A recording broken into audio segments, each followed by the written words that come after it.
Assalamu alaikum class, here's Samreen. Today we are going to start 17 lecture from chapter number 7 FSC part 1. Chapter हमने start किया हुआ था kingdom protista और आज हमारा उसके अंदर जो है वो लास्ट टॉपिक होगा। हमने फंगस लाइक प्रोटिस्ट स्टार्ट किए थे, हमारा सेकंड लास्ट जो टॉपिक था वो आपके पास था स्लाइम मोल्ड के अबाउट, और आज हम डिस्कस कर रहे हैं water mould, that is the second fungus like protist. हमने ये भी डिस्कस कर चुके हैं कि ये फंजाई किंगडम में क्यों नहीं रखे जाते और किस वजह से इनको फंजाई किंगडम से जो है वो बाहर निकाल दिया गया है। और दूसरी बात, ये फंगस लाइक क्यों बोले जाते हैं, इनमें कुछ करैक्टर्स ऐसे होते हैं जो इनके अंदर फंजाई की तरह है, इस वजह से इनको हम साथ में लेबल देते हैं, नाम देते हैं फंगस लाइक प्रोटिस्ट का। तो आइए डिस्कस करते हैं नेक्स्ट जो आपके पास लास्ट टॉपिक है वाटर मोल्ड या ओमाइकोट्स।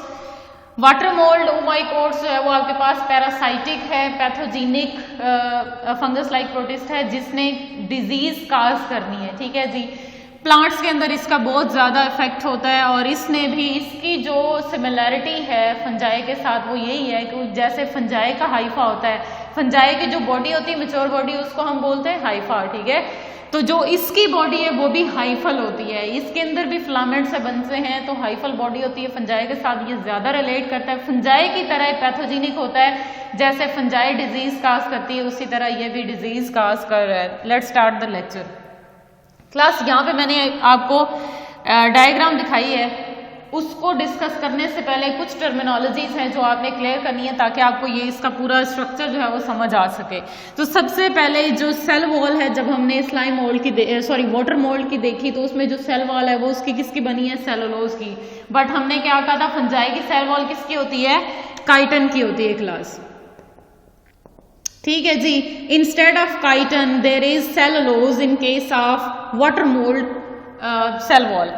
अब आ जाते हैं कि जो इसका हाइफा है, हाइफा किस चीज, Haifa is aseptate, A mean without class, यानी सेप्टा के बगैर, विदाउट सेप्टा। सेप्टा क्या चीज है, सेप्टा का मतलब होता है सेपरेशन, दरमियान में कोई क्रॉस वॉल। जैसे फॉर एग्जांपल हम यहाँ पे एक फिलामेंट जो है वो कंसिडर करते हैं, ये एक आपके पास फिलामेंट है, अगर तो इसके अंदर न्यूक्लियाई प्रेजेंट हैं और इस न्यूक्लियाई के अंदर दरमियान में हम वॉल भी लगा देते हैं, दरमियान में पार्टीशन आ जाती है, तो फिर हम बोलते हैं this is septate, presence of a septa. What is septa, septa is a separation, is a presence of cross wall.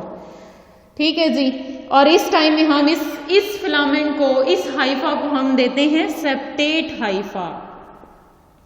ठीक है जी, और उसके बाद आपके पास अगर इन केस आप कहते हैं कि जो फंजाई है यानी जो फंगस लाइक प्रोटिस्ट आज हम डिस्कस कर रहे हैं वो है एसेप्टेट, तो एसेप्टेट क्या होगा। अब इसी फिलामेंट को आप ऐसे करके देखें, ये एक पूरा हाइफा है और इस हाइफा के अंदर न्यूक्लियाई तो पड़े हैं लेकिन हमने कोई पार्टीशन नहीं लगाई। जब इसमें कोई पार्टीशन नहीं होगी, कोई क्रॉस वॉल नहीं होगी, तो इसको हम बोलते हैं एसेप्टेट हाइफा। क्लियर। तो जो इसका हाइफा है, जो वाटर मोल्ड का हाइफा होता है वो किसका, वो क्या होता है, वो एसेप्टेट होता है क्लास। उसके बाद जो ये आपके पास वाटर मोल्ड है ये पैथोजेनिक इन नेचर है, पैथोजन काज करता है। पैथोजन क्या होते हैं, पैथोजन एक ऐसी टर्मिनोलॉजी है जो हम यूज करते हैं जेन फॉर जनरेशन। ठीक है, जो काजिंग, जो किसी चीज को काज करता है, जनरेट करता है, उसको हम जेन के साथ रिप्रेजेंट करते हैं। और पैथोजन, पैथोजन क्या चीज होता है, any agent that cause disease. You can define pathogens that any agent that cause disease. Clear class. अब उसको हम पैथोजन बोलते हैं। तो जो वाटर मोल्ड्स होते हैं वो पैथोजेनिक इन नेचर हैं कि वो क्या कर देते हैं, वो डिजीज काज करते हैं जो उनका होस्ट होगा, यानी you can say parasitic in nature होते हैं। अब आते हैं कि जो आपके पास डिजीज काज करते हैं उसकी हमने एग्जांपल आपकी बुक में डिस्कस की हुई है, वो है लेट पोटैटो ब्लाइट की, यानी पोटैटो के प्लांट्स के अंदर ये डिजीज काज करेगा। और वो कौन सा वाटर मोल्ड है जो ये डिजीज काज करेगा, वो आपके पास है फाइटोपेथोरा इन्फेस्टन, ये उसका साइंटिफिक नेम है क्लास, फाइटोपेथोरा इन्फेस्टन। ठीक है, क्या करता है, पोटैटो लेट पोटैटो ब्लाइट काज करता है, पोटैटो प्लांट्स के अंदर ये डिजीज काज करेगा, जिसकी वजह से पोटैटो के जो प्लांट्स होते हैं वो विल्ट कर जाते हैं और उसकी यील्ड नहीं आती, और इसकी वजह से आपके पास जो आयरिश थे, ठीक है, स्टेट है, उसमें फैमिन आ चुका है। यानी एक बार 19th सेंचुरी के अंदर वहां पे कहत आया था, किसका, आलूओं का, ठीक है, पोटैटोज का कहत आ गया था। क्यों? क्योंकि उसके ऊपर अटैक आ गया था उन पूरी क्रॉप्स के ऊपर, पोटैटो क्रॉप्स पे, फाइटोपिथोरा इन्फेस्टन का, जिसकी वजह से सारे के सारे जो पोटैटोज थे उनके प्लांट्स है वो विल्ट कर गए और वहां पे पोटैटोज की जो यील्ड थी वो जीरो हो गई। और इसकी वजह से ही बहुत सारे लोग जो है इस पोटैटो के ना मिलने की वजह से कहीं कहीं पे पोटैटो बहुत ज़्यादा, जैसे हमारे पास गंदम है as a major source of carbohydrate use की जाती है, वैसे ही हम किसी किसी कंट्रीज के अंदर पोटैटो को एज अ मेजर सोर्स लिया जाता है। तो जब पोटैटो वहाँ पे नहीं थे तो बहुत सारे जो लोग थे वहाँ पे वो डाई कर गए थे, अबाउट 1 मिलियन जो पीपल से इन्फेक्ट हुए थे। अब आ जाते हैं कि ये है क्या, ये तो इसका इंट्रोडक्शन था क्लास। तो सबसे पहले इसकी डिजीज को समझने के लिए आपको लीफ का स्ट्रक्चर समझाना जरूरी है क्लास। जो लीफ है ना, कॉमन प्लांट्स का लीफ होता है। अब फॉर एग्जांपल आप मेरे हाथ को एक लीफ कंसिडर कर लो, जो ये है, इसका जो आपके पास उसका लीफ का वेंट्रल साइड होती है, लीफ की सीधी साइड जिसको हम बोलते हैं, वो लीफ की अपर साइड होती है क्लास, और जिस पे बहुत मजे का स्लिपरी सा सॉफ्ट सा टच होता है। और दूसरी साइड उसकी डॉर्सल साइड होती है जो थोड़ी सी रफ होती है, लाइट इन कलर होती है। तो अब आपके पास जो लीफ है, ये जो इसके साथ पूरा ये कॉर्नर है, ये उसकी अपर और लोअर एपिडर्मस है। अपर एपिडर्मस जो उसकी वेंट्रल साइड पे होगी, लोअर एपिडर्मस जो उसकी डॉर्सल साइड पे होगी, और इसके दरमियान ये जो सारा सिस्टम है, इसके दरमियान बहुत सारे टिश्यूज होंगे जो फोटोसिंथेटिक भी होते हैं, जो ऑक्सीजन कार्बन डाइऑक्साइड का इंटेक भी करेंगे, यानी स्टोमेटल ओपनिंग भी होगी जिसको हम स्टोमा बोलते हैं, एक छोटी सी ओपनिंग जिससे ऑक्सीजन भी आती जाती रहती है, ट्रांसपिरेशन भी होती है। तो यहाँ पे इस जगह पे प्रेजेंट होगी, यहाँ एपिडर्मस अपर, यहाँ पे लोअर, और इसके दरमियान ये जो सारा रीजन आ रहा है, यहाँ पे वो सेल्स हैं जिनकी वजह से क्या होना है, आपके पास फोटोसिंथेसिस भी होनी है, यहाँ पे ओपनिंग भी प्रेजेंट होगी। तो इस कॉन्सेप्ट को आपने दिमाग में रखना है। तो यहाँ पे आप जो है वो 2 डायमेंशन देखते हैं कि कैसे होगा। ये आपके पास एक लीफ है, मैंने इस लीफ का जो है वो अल्ट्रा स्ट्रक्चर आपको इस लीफ का एक छोटा सा पॉइंट बड़ा करके दिखाया है, ठीक है। उसमें जब आप गए हैं तो आपको कुछ ऐसा स्ट्रक्चर नजर आया, यानी ये लीफ है, तो लीफ की ये ऐसे करके साइड है आपके पास, ऐसे यहां से आपको मैंने ये जो है वो दिखाया है, यहां से एक पूरा सेक्शन दिखाया है क्लास। अब इसमें ये है कि यहाँ पे जो है वो आपके पास क्या है, ये अपर एपिडर्मस है, अपर एपिडर्मस, डर्मस के ऊपर अपर एपिडर्मस, उसके नीचे ये जो आपको columnar cell, column like cell नजर आ रहे हैं, ये वाले सेल्स कौन से हैं, इनको हम बोलते हैं मीजोफिल सेल्स।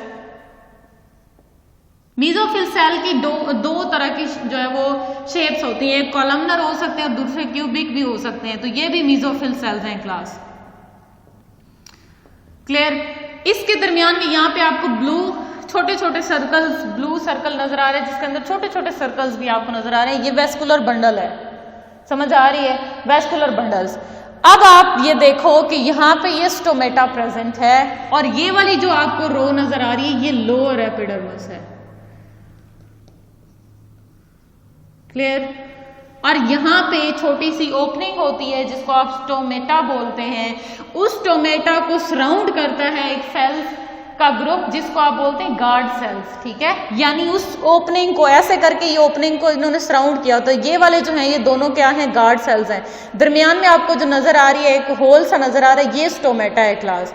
तो आपके पास ये जो स्टोमेटा है, यहां से ये इन सेल्स के ऊपर कौन अटैक करता है, फाइटोपिथोरा इन्फेस्टन। इन मीजोफिल सेल्स को यूज करेगा, जो उसकी फोटोसिंथेसिस में इन्वॉल्व होने थे उन सेल्स को यूज करेगा, और यूज करने के बाद इनको इनडायरेक्ट डिजीज देगा, जिसकी वजह से पोटैटो की जो यील्ड होनी है वो नुकसानदेह होगी, या जो पोटैटो की यील्ड होनी जो चाहिए थी वो नहीं होगी। Class, let's discuss about this whole structure. अगर आपको यहाँ तक क्लियर हो गया तो आपको ये समझने में कोई मुश्किल नहीं होगी। Let start. ये जो मैंने रेड कलर के बड़े बड़े सेल दिखाए ये वाले ब्लैक सेल्स हैं जो मीजोफिल सेल्स हैं, ठीक है जी। उसके बाद यहाँ पे मैंने आपको एक बड़ी सी ब्लैक कलर की जो है वो छोटे छोटे डिब्बे दिखाए हैं, ये आपके पास वही है लोअर एपिडर्मिस जो मैंने यहाँ पे ब्लू ड्रॉ की हुई है। अब आते हैं कि जो मीजोफिल सेल्स हैं और जो लोअर एपिडर्मिस के दरमियान जो ओपनिंग है स्टोमेटा, ठीक है, स्टोमा सिंगल हम जो बोलते हैं, अगर ढेर सारे हैं तो स्टोमेटा बोलते हैं, जो एक ओपनिंग है तो उसको हम बोलते हैं स्टोमा। अब इस स्टोमा के अंदर सबसे पहले स्पोर इसके अंदर गया, जैसे हवा जा रही है तो इस ओपनिंग के अंदर से जो है वो अंदर आ गया वो स्पोर ने जर्मिनेट किया, स्पोर के अंदर से सेल निकला, ठीक है। उस सेल ने अपने सारे के सारे जो फिलामेंट थे, जो हाइफा थे, वो नियरली एडजेस्टेंट मीजोफिल सेल के अंदर जो है वो इनपुट किए, उसके अंदर डाले, इनकॉर्पोरेट किए, बेस्ट वर्ड, इनकॉर्पोरेट जैसे ही किया वो अपने अपने फिलामेंट उसके अंदर, उन सेल्स के अंदर मजीद ब्रांचेस भी बन गई, जिनको हमने नाम दे दिया branches inside host cell. Host cell किसका है, कौन है इसका होस्ट? आपके पास प्लांट है, और प्लांट के अंदर कौन से वाले सेल्स हैं? मीजोफिल सेल्स हैं, जो उसको होस्ट कर रहे हैं, जो उसको हर चीज प्रोवाइड करेंगे, लेकिन इन टर्न उसको क्या होगी? डिजीज होगी क्लास।